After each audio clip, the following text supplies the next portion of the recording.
Hello civil aspirants, welcome to Sparks Academy and welcome to yet another question discussion video. So in this session, we are going to discuss the most expected questions from bearing capacity of a soil topic. So most important topic in foundation engineering அப்படின்னு சொல்லலாம். So அதில் என்னென்ன questions expect பண்ணலாம் அப்படிங்கிறத டீட்டெயில்டாக பார்க்கலாம். அதுக்கு ரிகார்டிங்கான கான்செப்ட்ஸையும் பார்க்கலாம். Okay, so let's get started. First question.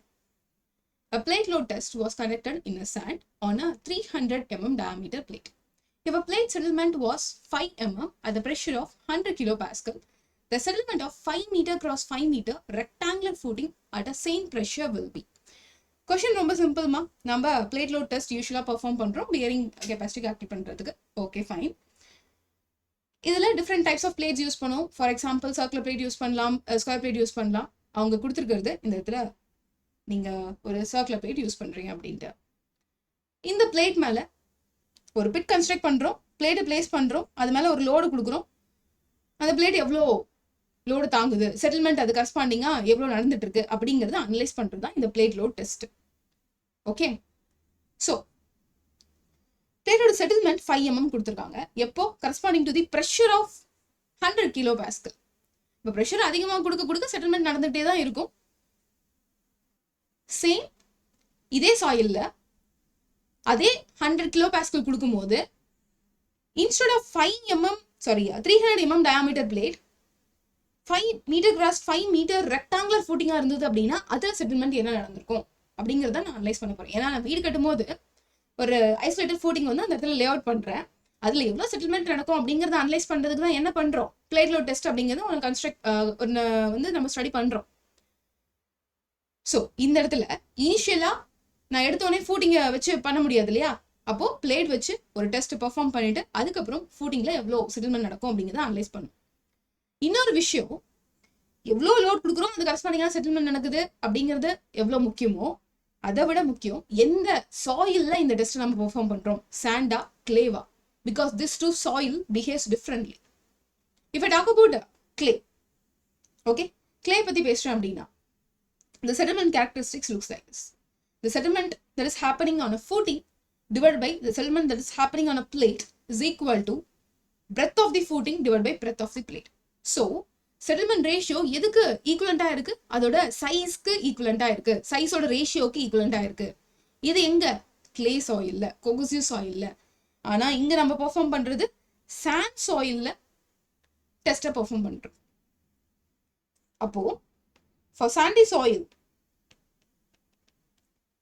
I can relate the settlement characteristics like this. Settlement that is happening in a footing divided by the settlement that is happening in a plate is equal to breadth of the footing divided by breadth of the plate into breadth of the plate plus 0.3 plus breadth of the footing plus 0.3 the whole power. எப்பவுமே இதுக்கு மட்டும் தனியா power 2 போட்டுருவாங்க. And இன்னொரு முக்கியமான mistake எங்க பண்ணுவோம் அப்படின்னா, breadth of the footing இங்கேயும் அதே தான் எழுதுவோம், நோமா numerator breadth of the plate. Okay, let's solve this question. Settlement of a footing தான் எனக்கு வேணும். செட்டில்மெண்ட் ஆஃப் பிளேட் இருக்கா, எஸ் கொடுத்துருக்காங்க, 5 mm கொடுத்துருக்காங்க. செட்டில்மெண்ட்டை எப்பவுமே இன் டர்ம்ஸ் ஆஃப் எம்எம்ல சப்ஸ்டியூட் பண்ணுங்க, சைஸஸை இன் டர்ம்ஸ் ஆஃப் மீட்டர்ல சப்ஸ்டியூட் பண்ணுங்க.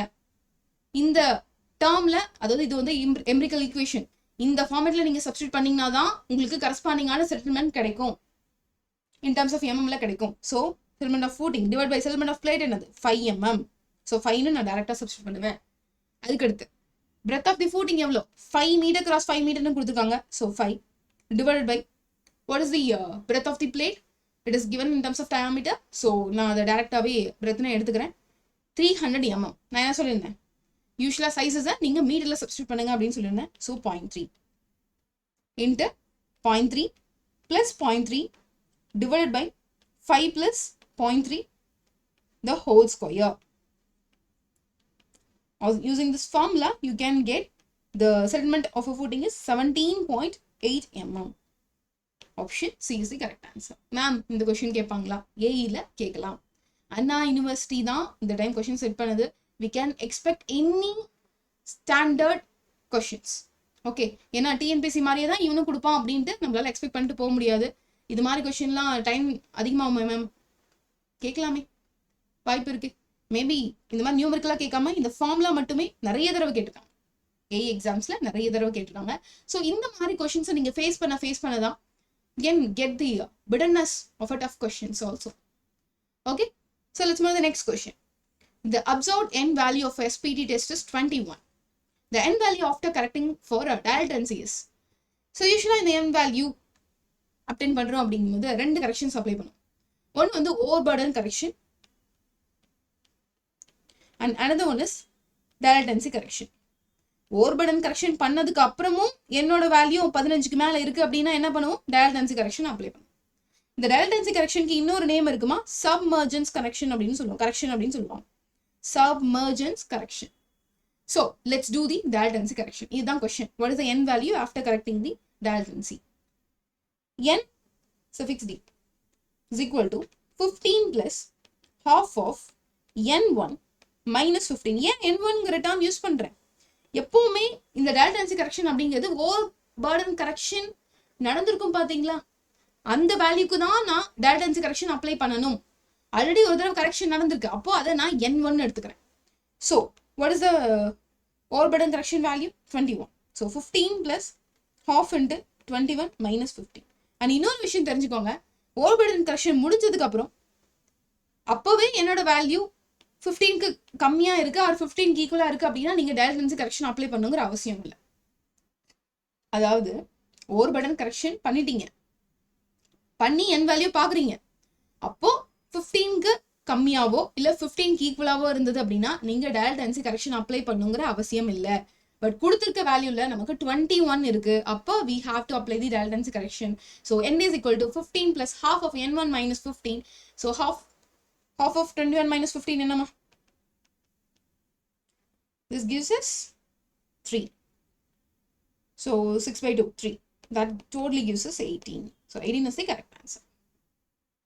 This is the divergence correction. Okay, so let's move to the next question. கொஞ்சம் பெரிய question தான், பார்க்கலாம்.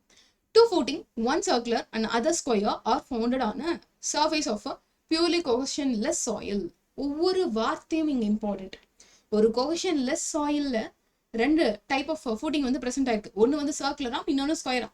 The diameter of a circular footing is same as that of a side of a square footing. Okay, அப்ப D is equal to B ன்னு எடுத்துக்கலாம், பிரச்சனை இல்ல. The ratio of ultimate bearing capacity of a square footing to the circular footing will be. Such a beautiful question. You need to know a lot of concepts to solve this kind of questions. So let's do this. So ultimate bearing capacity of a square footing.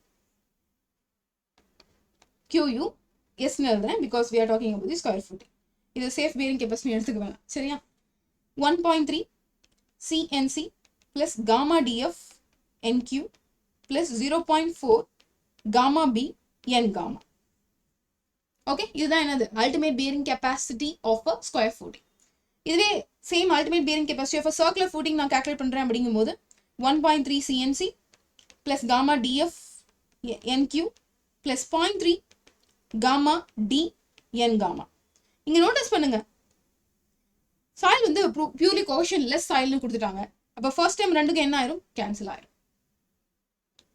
Okay, அடுத்து the diameter of a circular footing is same as that of a square footing. அப்ப B யும் D யும் same.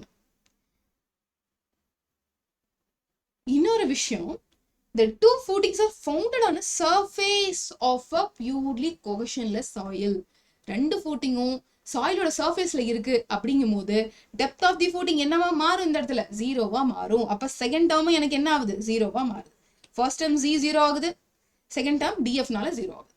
அப்ப மூணாவது term மட்டும்தான் இப்போ responsible to predict of the ultimate bearing capacity.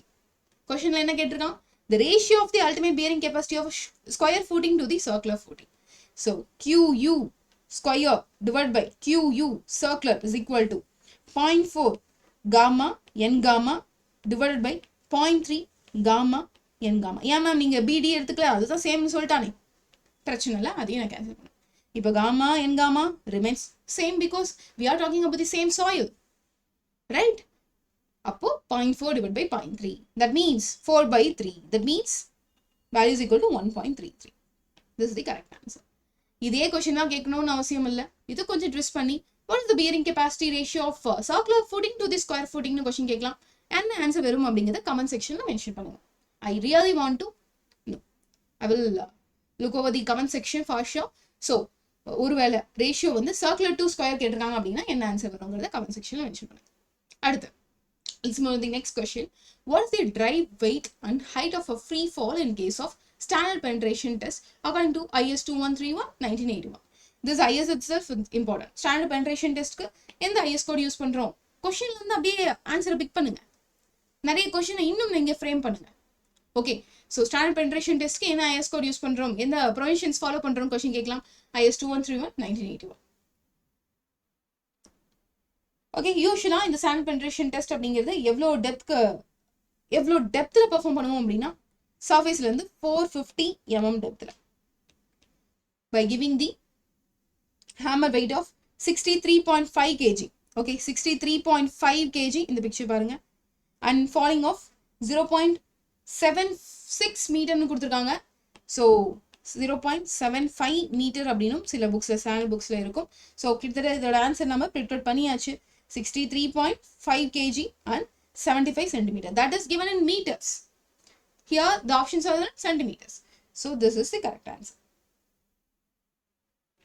Okay, இந்த standard penetration test அப்படிங்கிறது டெப்த் போக போக ஒவ்வொரு 0.75 மீட்டருக்கும் ஒரு போர் ஹோல் செட் பண்ணி அங்க இருக்கிற சாயில அனலைஸ் பண்ணுவாங்க.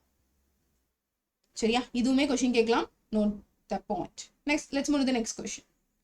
The bearing capacity of a 2 meter diameter circular footing resting on a surface of 10 meter thick soft clay is governed by. Circular footing that is resting on a surface. Appa we are talking about the shallow foundation. Okay. And 10 meter thick soft clay. We are talking about the soft clay, that means cohesive soil. Okay. So ஒரு shallow foundation as well as அந்த soil வந்து சாஃப்டா இருக்கு அப்படின்னா என்ன kind of failure நடக்கும்? General shear failure அப்படிங்கிறது it always happen in a dense to medium kind of soil. இந்த இடத்துல அது வராது, for sure வராது. Okay. அடுத்து local shear failure அப்படிங்கிறது it is happening in a soft soil in a shallow foundation. Soft soil in a shallow foundation ரெண்டுமே எனக்கு satisfy ஆயிருச்சு. அப்ப bunching shear failure எங்க மேம் நடக்கும்? This is happening again in a soft soil but deep foundation. Pile foundation மாதிரி எடுத்துட்டோம் அப்படிங்கும்போது இந்த கைண்ட் ஆஃப் ஃபெயிலியர் ரொம்ப ரொம்ப காமன். இங்க மீடியம்ல இருந்து டென்ஸ் சாயில், மீடியம்ல இருந்து டென்ஸ் சாயில்ல நடக்கிற ஃபெயிலியர் தான் ஜெனரல் ஷியர் ஃபெயிலியர். ஓகேவாமா? So answer for this question is local shear failure. Let's move to the next question.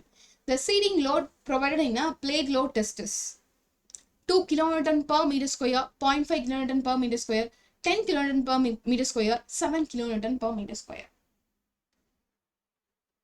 Again, this plate load test is, the procedure is given under the IS codes of 1888, 1992.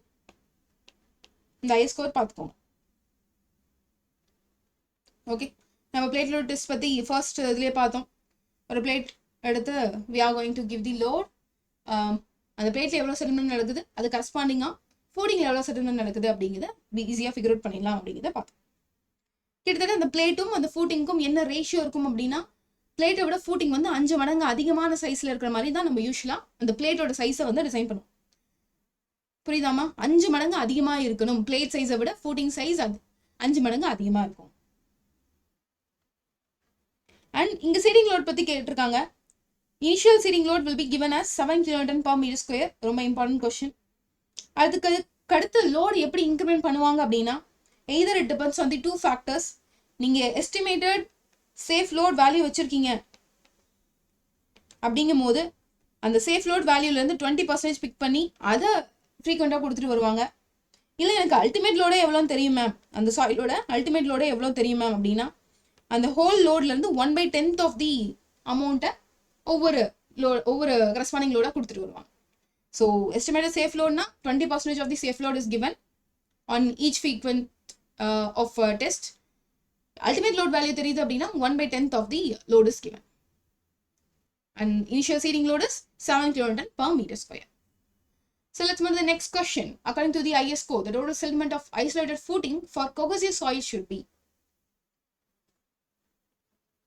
Isolated footing அப்படிங்கிறது ஒரு important term. ஏன்னா raft footing ஒரு இந்த mat footing அது மாதிரிலாம் கொடுத்துருக்காங்க அப்படின்னா அங்கே கோகசிவ் சாயிலில் ஏற்படுற செட்டில்மெண்ட் வேற.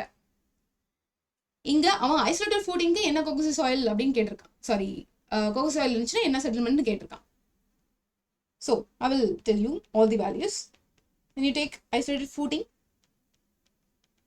on clay, the settlement is 65 mm range. Okay, so it's nothing but 6.5 centimeter. Option C is the correct answer. ஒருவேளை isolated footing லே அந்த isolated footing வந்து sand மேல லை ஆயிருக்கு அப்படின்னா வெறும் 40 mm தான் allowed. இப்போ isolated footing பத்தி நான் பேச போறது இல்ல. raft footing or mat footing இது வந்து clay மேல லை ஆயிருக்கு அப்படின்னா 65 இருந்து 100 mm என்ன மேம் ஹியூஜ் கொடுத்துருக்காங்க. 100 mm செட்டில்மெண்ட்லாம் நடந்துச்சுன்னா பில்டிங் இதாகாதா அப்படின்னா ராஃப்ட் ஃபூட்டிங் அப்படிங்கிறது என்னது? ஹோல் இதான் பில்டிங்கோட பிளான் அப்படின்னா இந்த பிளான் ஃபுல்லாகவே ஒரு மேட் மாதிரி நான் அந்த ஃபூட்டிங்கை விரிச்சு விடுறது தான் என்னது? Raft footing. எப்போ இந்த ராஃப்ட் ஃபூட்டிங் நான் போடுவேன்? கீழே இருக்க சாயில் செம்ம சாஃப்டாக இருக்கு அப்படின்னாலோ, இல்லை நான் ஐசோலேட்டட் ஃபூட்டிங் போடும்போது அது கவர் பண்ண area 50% of the whole area விட அதிகமாக இருக்கு, ஒரு 60%ஓ 70%ஓ இருக்கு, ஐசோலேட்டட் ஃபூட்டிங்கோட area 70% of the building area விட அதிகமாக இருக்கு அப்படிங்கும் போதோ நான் ராஃப்ட்க்கு போவேன். ஸோ கிளேனா 65லேருந்து 100. இதுவே சாண்ட் அப்படிங்கும் போது 40லேருந்து 65. So keep memorizing the values. These are the very, very important. 6.5 centimeter is the correct answer for this question. So next question, this is your question. You have to answer it in the comment section. I will help you out.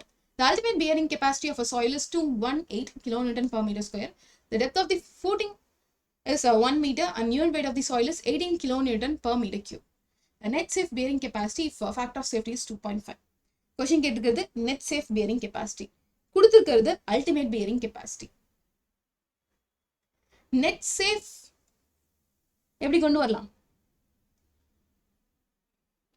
First, I have to predict what is the net ultimate bearing capacity. Okay, ultimate bearing capacity ல இருந்து gamma df minus பண்ணீங்க அப்படின்னா what you get? net ultimate bearing capacity. இந்த net ultimate bearing capacity divided by factor of safety போட்டீங்க அப்படின்னா what you get? net safe bearing capacity. அவ்வளவுதான். So I helped you out with the formula. All the data are given. gamma இருக்கு, d இருக்கு, bearing capacity இருக்கு, எல்லா வேல்யூஸும் வச்சு what is the answer அப்படிங்கறத comment sectionல mention பண்ணுங்க. For sure I will shout your name in the next video. So for last session question, direct shear test அதோட failure plane வந்து என்ன directionல இருக்கும் அப்படிங்கறத கேட்டிருந்தேன். The correct answer for this is horizontal plane மா. ஓகேங்களா? ஏன்னா 2 பிளேட்டுக்கு நடுவுல failure நடக்கும். இது predetermined plane அப்படிங்கறத நான் ஆல்ரெடி சொல்லியிருந்தேன். So the failure plane would be horizontal only. It's not going to be vertical. கரெக்டா ஆன்சர் பண்ணது நிர்மலா தேவி, then விஷா சிவம், இது மாதிரி people தான் கரெக்டா ஆன்சர் பண்ணிருந்தீங்க. Very good. Edwina, good ma. So keep answering. Thank you Amata for your feedback. Thank you so much. So keep answering. I will share your name in next video for sure. Thank you so much. Share with your friends if you found this videos helpful. And already நான் சொல்லியிருக்கேன், நம்மளோட அகாடமியில் offline test batch வந்து launch பண்ணியிருக்கோம். Postal test பேட்ச்க்கும் போயிட்டு இருக்கு. So civil engineering test, technical test as well as GS test ரெண்டுமே இதில் வந்து கவர் ஆகும். உங்களுக்கு அட்மிஷன் டீடைல்ஸ் வேணும் அப்படின்னா you can call our academy anytime. Thank you so much. We will meet in the next video.